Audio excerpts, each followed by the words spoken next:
सोलापूर पुणे महामार्गावर मोडणीम गावाजवळ क्रेटा कारचा भीषण अपघात, चालकाचा जागीच मृत्यू। याच्याबद्दल सविस्तर माहिती अशी की दिनांक 12 फेब्रुवारी 2026 रोजी रात्री 1:30 वाजण्याच्या सुमारास सोलापूर पुणे महामार्गावर मोडणीम गावाजवळ हॉटेल ओंकार पॅलेस जवळ एक भरधाव क्रेटा कार क्रमांक MH13EX1297 सोलापूरहून पुण्याकडे जात असताना रस्त्याच्या बाजूला असलेल्या लोखंडी संरक्षक कातड्याला धडकून रस्त्याच्या बाजूला असलेल्या खड्ड्यात पलटी होऊन झालेल्या अपघातात कार चालकाच्या डोक्याला जबर मार लागल्याने त्याचा जागीच मृत्यू झाला। या अपघाताची तीव्रता एवढी जास्त होती की कारने 3-4 पलटी मारल्याने कारचे सर्वच दरवाजे लॉक होऊन सदर कार चालक आतमध्ये अडकून पडला होता। वरवडे टोलनाका येथील गस्ती पथक आणि रुग्णवाहिका पथकाने टेंभुर्णी पोलीस स्टेशन येथील पथकाच्या मदतीने अथक प्रयत्न करून कारचे दरवाजे तोडून कार चालकाला कारमधून बाहेर काढले।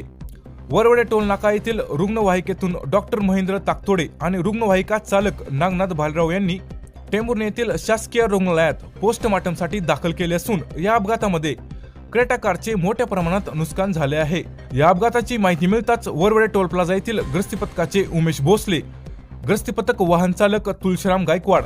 सहाय्यक विनोद भोसले आणि मोडणीम महामार्ग पोलीस मदत केंद्राचे प्रभारी अधिकारी श्री बालाजी साळुंके आणि त्यांचे कर्मचारी तात्काळ घटनास्थळी दाखल झाले।